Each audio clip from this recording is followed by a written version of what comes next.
I want to talk about the fraught relationship between black communities and the police. It's complicated, and frankly, it's abusive. So to help us try to unpack this whole mess, I'm joined by sports journalist Bomani Jones. Welcome, Bomani. Appreciate you being on, man. Hey, man, thank you. I think people confused as to why you called the sports guy for this. But, oh, well, I'm here. I'll make it happen. No, it's because I've seen your shows. You can talk about everything, and you do, and I appreciate the fact that you bring a real fierceness to the way you talk about the relationship between the black community and police. And I always feel like the typical relationship is black people muttering, "fuck the police," while we're on hold to 911. That explains the relationship. Why do you think America doesn't quite understand the relationship that we have with the police?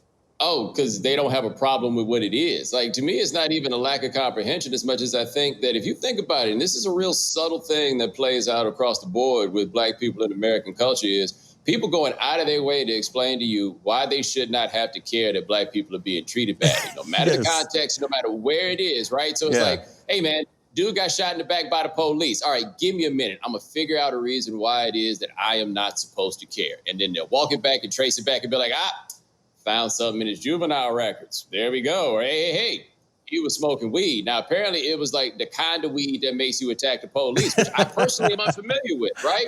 Like it's one of those. But the biggest issue is not really a matter that people can't understand it. It's that people are really trained to believe that empathy toward black people is not what they're supposed to do. And so they don't do it. Yeah, there's that empathy gap. It's hard for people to kind of feel our pain, which is why the George Floyd thing was so amazing, because I think people experienced that in real time and really started feeling like that black grief that we always have as a community, right? We talked to Carl Douglas, who worked with Johnny Cochran, about this, and he said 9 minutes of watching that man die and call out for his mother, that cut through a lot of the noise. And it happened at a time where I think a big part of it was people were in the streets, people were mad, generally speaking, and it put them in a place where they could look and be like, oh, man, yeah, you're right. This is kind of messed up. And at that time, over 50% of Americans polling were saying that they supported the idea of Black Lives Matter. I just saw a poll the other day, though, that said right back kind of sort of to where we were before. Like, it was a moment caused by that particular thing. Yeah, and it goes back to understanding that relationship, and even within our community,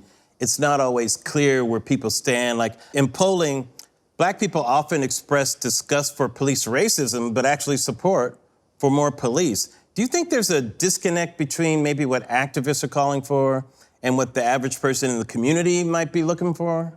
Yeah, I think one thing about it is activists is not necessarily a monolith, right? So there is the notion of abolishing the police, right? I do think there are a lot of people that cannot fathom a world without anybody being the supervision at all, right? Like, I think that one for a lot of people is past where they're going to. Like, I admit myself, I haven't done enough reading on that particular idea, but I hear abolish, and I'm like, hey, let's talk about this one. Tell me a little bit more, right? So you can make an argument there, but the defund the police is a completely different situation where it's not about getting rid of police as much as redirecting where money is spent and maybe changing the behavior of the police if we stop just throwing copious amounts of dough at them over and over and over again. So I don't think on the ground, the majority of the people want there to be no police. They would just like police to not get away with killing them. Like, I don't really think that there's much of a gap on that part of it. Like, we would like it such that if the police kill us, maybe, just maybe, somebody will go to jail, because the premise for everybody else is we throw people in jail for killing people because otherwise nothing will stop people from killing each other. Yeah, let's try to close that no-killing gap as much as we can. Yeah. But with the police, the move is you got to break some eggs to make some omelets, right? Like, that's the way it goes. The police have sold the idea basically that in order for them to do their jobs, they need to be free every now and then to kill somebody for no reason. I remember one of the things that was asked for, especially in the 70s, coming out of the 60s and 70s, was more representation in the departments, I feel like we've had black police chiefs, black mayors, black police officers. It still, hasn't made a big difference. It's like, why are we still saying, what the fuck? Yeah, because they still the police. Like, in the end, it's kind of like I talk about this in sports a lot, where they're like, what we need is more black ownership. A black billionaire is still a billionaire, right? Like, the fundamental ethos of policing is what it is. You put a black person on top of it. I mean, you talk about fuck the police. They talk about that in fuck the police. Like, the notion is not about the race of the police officers as much as the way police treat people based on race. So, that's been the thing. We need more black people as police officers. And ideally, you would think that there's a way to make this work, right? That there is a inherent nobility that the profession can have, and that if you have more people of color, that they will then exist with more empathy and then go for there. But the truth is, so many people who are police officers really get off on the idea of power. Yeah. And so if you get off on the idea of power, there are people of all races who become jerks once they get a little bit of power at the job. Every single one of them. Hopefully you're not the one at your job, but I imagine there's somebody around that building that people feel that way about. Oh man, people are terrified of me. I go around, I get all pumped up, you know, kind of act like I'm gonna do something. Occasionally I put people in a chokehold, but you know, it's a comedy show, so I do it for laughs here. And do they give you the right answers before you go talk to HR? Because like that's the other thing is that like after it's again, not only is it they allowed to get away with shooting you, is after they shoot you, they come in and you get a tutor to kind of let you know, like, look, man, you're gonna have a test a little bit later today, and this is gonna determine what your future is. But lucky for you, I've got all the right answers. Let me ask you this last question, Bomani. Remember that beer summit that Obama had with Skip Gates? I thought that was a missed moment. Like, they were having a nice beer with this cop who obviously profiled. Like, as soon as they sat down, I thought it should have just turned, you know? Just like, all right, motherfucker, I'm here with the black president. Now, explain yourself to America. Let's talk about some real shit right now, you know?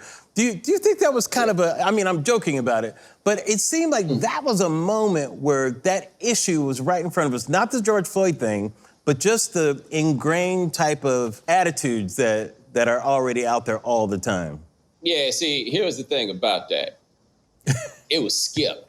Like if it was Cornell West that had showed up there, he'd have been hitting that cop with all these big words and every single bit of it. He'd been wearing that same damn suit, right? Like perhaps the tenor of it would have been a little bit different. Skip Gates does not kick it in that way. That's true. Like, well, let's just have a beer and talk it out. No, what they should have done is had like 3 or 4 beers and talk it out. Like, let them get a little bit saucy. That's when we would have really gotten down to what the bottom of the truth is. Like, Skip Gates is from a town, I believe, called Kaiser, West Virginia. Ain't no telling what that dude has seen. Let him and the cop, like, start going shot for shot. Then we gonna find out how everybody really feels. Exactly. And let Obama do it, too. I'd love to hear how that sounds. Oh, that would have been fantastic. Cornell West would have been the play, though. That definitely would have been the play. And probably wouldn't have even combed his hair as little as he normally does, just to really fuck with him in the beginning. Yo.